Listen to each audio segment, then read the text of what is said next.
Welcome back to Brashonomics. If you have, if you know somebody that has been, looking at been foreclosed on, looking at short selling their house, most people also want to know when they can maybe get back into that new house. As Connor just alluded to, it is still the American dream, whether it's the right dream or not. And some people have seen it a nightmare. But at some point in time, even during a bad nightmare in real estate, you do wake up. And some people do want to put those roots back down. Ryan Leopold joins us again from Cobalt Mortgage. Welcome back, Ryan. Great. Thanks for having me, Ben. Yep. So let's just hit a little bit on, somebody goes through a short sale. They've sold their house. It's gone. Maybe they're moving into a rental, or the bank has now taken back their house. And, that goal of owning a house is still out there. Yeah, I think it's the biggest challenge we face today that, we do mortgages every single day and help people when they're looking to buy a house, secure the financing. But what we're dealing with more over the last 3 to 5 years is the reality of people going through short sales, foreclosures, bankruptcies, but are also in this unique position of really wanting to buy. And they're kind of stuck in the reality of having to wait periods of time before they can get back in the market. And so just seems to me it needs to be talked about, that needs to be addressed, because a lot of people are just dealing with that reality these days. And there's, you mentioned it takes time, but there's things you can do during this time. Mm-hmm. Yeah, I think first and foremost, I'm not an attorney. It's not my job to basically say the legal side of either, the positives and negatives with each option. But I think before you go down that road of foreclosure or bankruptcy or short sale, you need to know what your world's going to be like when you want to come back into the market in a year to 3 years down the road. And a lot of people seem to be a little bit shocked that they just can't buy a house right away.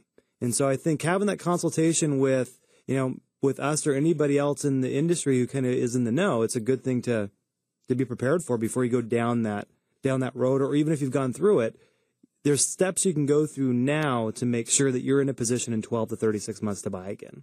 What are some of those steps? Let's just hit on some of those steps to prepare people. As you can imagine, it's a pretty big major credit hit if you've gone through any one of those situations, whether it be a bankruptcy, a short sale, or a foreclosure. So things to do is just setting down and working on your credit, getting credit restoration going from day one. There's things that you can do. There's strategies that you can implement. Keeping debt low. Even like pulling your credit, and looking at it. I think a lot of people play the ostrich game, and they just bury their head in the sand, and they're just like, well, my credit's screwed. Well, what are we going to do next? And then all of a sudden, 2 or 3 years later, they're thinking, I want to buy a house, and they haven't even taken that step to try to improve it. That is such a good point. They've gone through a major credit issue here, and then they want to buy within 12 months. You got to get in and set up the relationship now and say, okay, work on there's things you can do now to work on your credit to make sure you are prepared in 12 to 36 months. And depending on your situation, you need to know, what is that period of time? Is it a year? Is it 2 years? Is it 3 years? Every situation is a little bit different. So I think there's some strategies you can go about doing to assure that you can buy again. And then, so finding somebody to work on your credit, big piece. But then also, even saving some money, because typically people will have gone through foreclosure or short sale. Maybe their payments are lower, and now they can start saving money. And you do have to have a down payment typically once you go through one of these. They're not letting you buy a house with no skin in the game. Yeah, it's an interesting combination, and that's whether somebody's ready to buy now or is looking to buy in a year or two from now. There's going to be that combination of some people who went through foreclosure or bankruptcy or something like, I don't want to ever have debt again. They avoid credit cards, and that's almost the worst thing you can do, because you have to reestablish credit. Then they put some money on a credit card and they naturally want to pay it off. So they take the money they've saved up and pay down debt with it. And now they don't have any money for a down payment. So it's always that combination of having your credit be active and in good standing and be actually used. Having employment, making great income and meeting the debt to income ratios, and then having money saved up for a down payment and money in the bank after close. So it's always going to be that combination of those three things that help you get qualified for financing, even if you've gone through a tough position like a bankruptcy or short sale foreclosure. So you have this timeline, and I think what you're really saying is if it's a priority to buy a house and you went through a short sale yesterday, it's still a good time to start planning again now.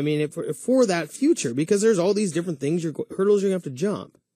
Yeah, absolutely. I mean, I just talked to a client this morning who went through a short sale about a year ago, and she's ready to buy. She didn't get counseled on the process. So she's been online looking at properties, and she's excited. She sees these low rates. She sees these great properties out there. And now she's coming to me to get pre-approved. I'm like, well, no, because of these reasons. It's going to be another 12 to 24 months. And she's obviously disappointed. So I had to kind of let her know that this is kind of how it works if you want to do a loan. But there's also some strategies you can go through as well and get a little bit creative. We've helped some clients actually buy houses, even if they've gone through some of these issues. And it's just about getting creative and knowing what all the facts are and what their options are. What are some of the biggest questions you get? I mean, you say, you're talking to clients. What are some of those big questions people are asking you? Because if somebody's asking them, there's a good chance other people have the same question. Okay. Yeah. So I think the first thing is going to be what timeline after one of these major events can they buy again? And again, that's going to range between 24 months and up to 7 years, depending on the severity of what, credit issue they went through. The other question they have is, well, do I have any other options? If I can't do traditional financing, can I just not buy a house? And so, I think they want to really exhaust all options if buying is important to them. And we've gone through some strategies with people on that too. I think questions that people have that we have to direct people go in the right direction is, do I do a short sale? Do I let it go to foreclosure? Do I declare bankruptcy? What is, from a mortgage standpoint of buying again in the future, what is the best strategy given my situation? And so really it kind of comes down to that. I mean, a little bit of that prioritizing again, as we talked about earlier, prioritizing your own situation. Absolutely. Because if, I think one of the biggest things is, people may have gone through a short sale. They may have been foreclosed on, and now they're thinking they want to save money so this doesn't happen again. Mm-hmm. Well, in some people's situation, maybe they don't want to put the big down payment down because they're trying to save a nest egg, in which case it doesn't even make sense, and they're probably starting to look in the wrong direction. Similar to actually what Connor was talking about earlier. They may be able to afford it, but getting counsel on when it is a good idea and when it's a bad idea is probably paramount to helping somebody avoid such a situation in the future. I think at the end of the day, like what Connor is talking about is, on the real estate side, on the mortgage side, is meeting with good professionals who can take the time, sit with you in person and understand your unique circumstances and say, okay, given your situation, here are the options that you have. And, some people can buy now, some people have to wait a little bit. It's just about giving them the facts and being a professional and letting them understand what their options are. When you talk about being a professional, how do you bring people in, you're talking to them, you're helping them really understand what their options are? It's kind of a consulting / counseling session.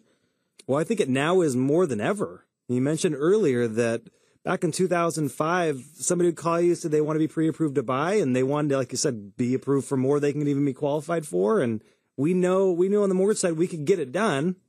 So it's just, okay, here's your pre-approval letter. Let me know when you find a house and come in. And that's how a lot of people operated. I think now more than ever, whether they've gone through some challenges or they're just looking to start the process, have never gone through it before, it's scary stuff. And there's a lot of information we need to cover. And, I think it's seeking out information, seeking out professionals who can really guide you in the right direction and understand what's important to you. And I would say, even if you haven't gone through a short sale, finding somebody who can help you understand all of your options, because people have a lot of them, is certainly a big thing. Ryan, thanks so much for joining us. Again, that's Ryan Leopold with Cobalt Mortgage, a $1 billion producer over his 14-year career. When we come back, prioritizing is really big now if you're trying to live the life you want. What happens if you die, and how are you going to make sure all your priorities are taken care of? John Hugg's going to join us, attorney at law with Hugg & Associates Estate Planning. My name's Ben Brash, and that was Ryan Leopold. You're listening to Brashonomics.